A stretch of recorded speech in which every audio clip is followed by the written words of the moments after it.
Haleluya, haleluya.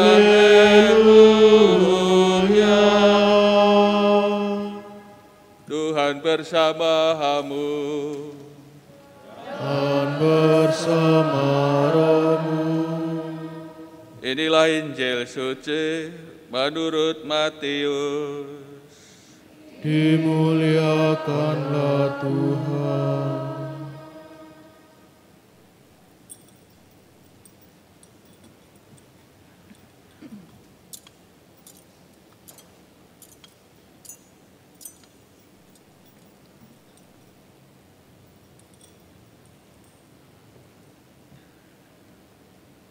Sekali peristiwa, Yesus tiba di daerah Kaisaria Filipi.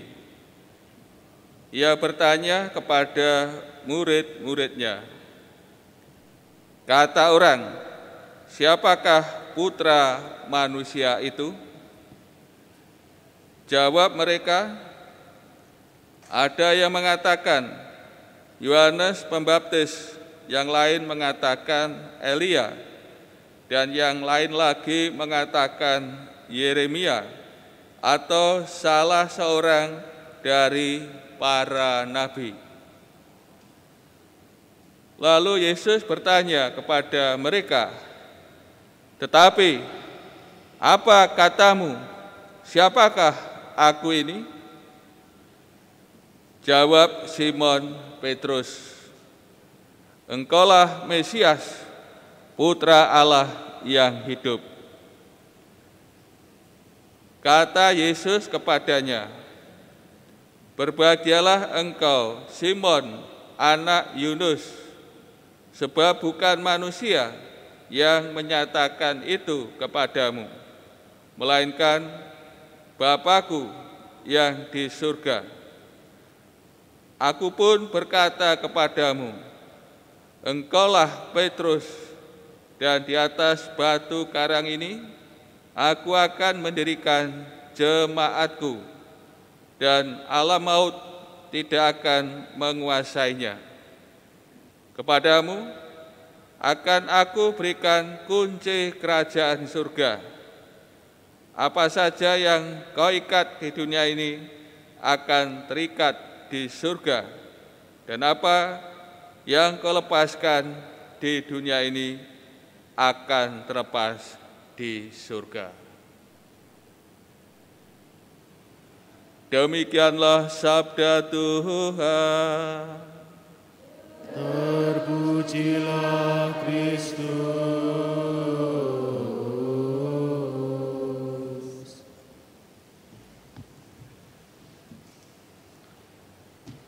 Saudara-saudari yang terkasih,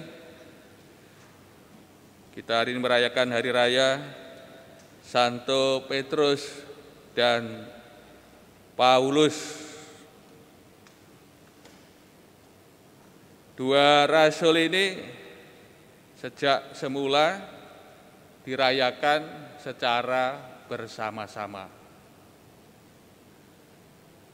Mereka adalah soko guru gereja. Mungkin yang muda-muda ini soko guru ya apa, yang tua-tua mungkin masih soko guru.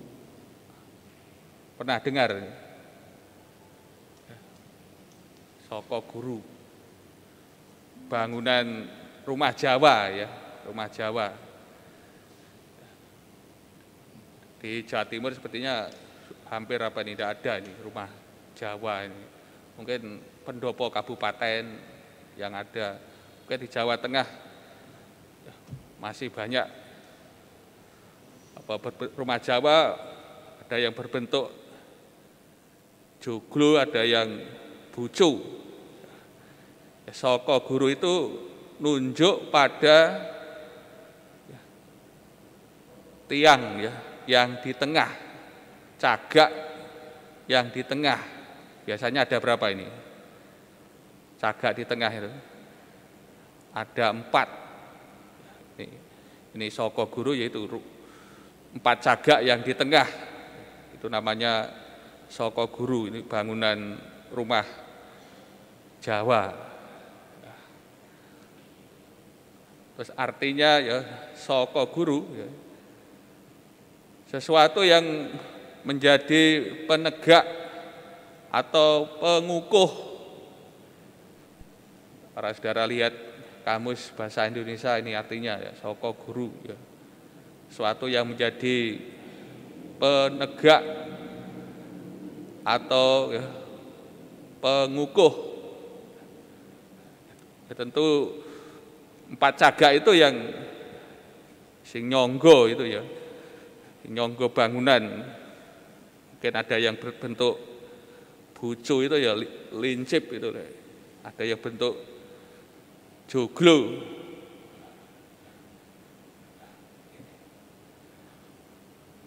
Padahal kasih kalau Rasul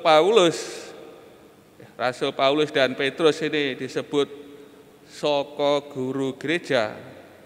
Merekalah yang pertama-tama menegakkan gereja Tuhan Yesus Kristus. Dua rasul ini kan dua rasul yang hebat ya, besar. Kalau Rasul Petrus mewartakan kabar gembira ya kepada orang-orang sebangsanya ya, orang-orang Yahudi. Kalau Rasul Paulus dipilih Allah untuk berkarya ya di luar bangsa Yahudi. Tentu dari kedua rasul ini kita melihat kesaksian akan iman mereka dalam pewartaannya ya. Juga dalam kesaksian hidup tindakannya. Rasul Petrus dan Paulus ya, mereka adalah yang rasul yang hebat. Paulus ya tidak mengenal lelah dan sebagainya ya. Dan akhirnya mereka memberi kesaksian iman mereka ya, sampai menumpahkan darah ya, di Roma. Ini Roma ini kan dulu menjadi pusat dunia ya. Maka mereka sampai Petrus dan Paulus ya, sampai ke pusat dunia ya, kota Roma. Dan disinilah mereka menumpahkan darah mereka ya. Dan akhirnya gereja ya, bisa berkembang-kembang ya. Dan sekarang juga ya, pusat gereja ya ada di Roma sana ya.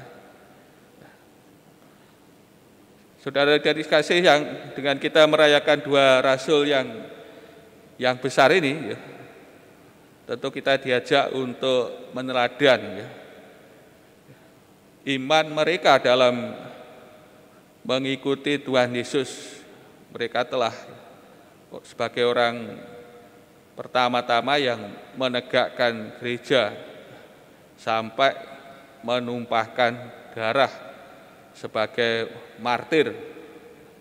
Maka kita diajak untuk meneladan semangat iman dari dua rasul ini dan mengikuti apa yang diajarkan oleh dua rasul ini. Tentu kita pun juga akan sampai kepada Tuhan Yesus dan juga menerima ya, keselamatan, menerima kemuliaan sebagaimana yang diterima oleh dua rasul ini. Kita juga disadarkan akan jati diri kita sebagai gereja bersifat misioner. Maka kita harus senantiasa bersaksi, ya, memberi kesaksian ya, akan Tuhan kita Yesus Kristus sampai ke manapun, ya, di mana kita berada sebagai murid-murid Tuhan, kita mempunyai tugas sebagai saksinya.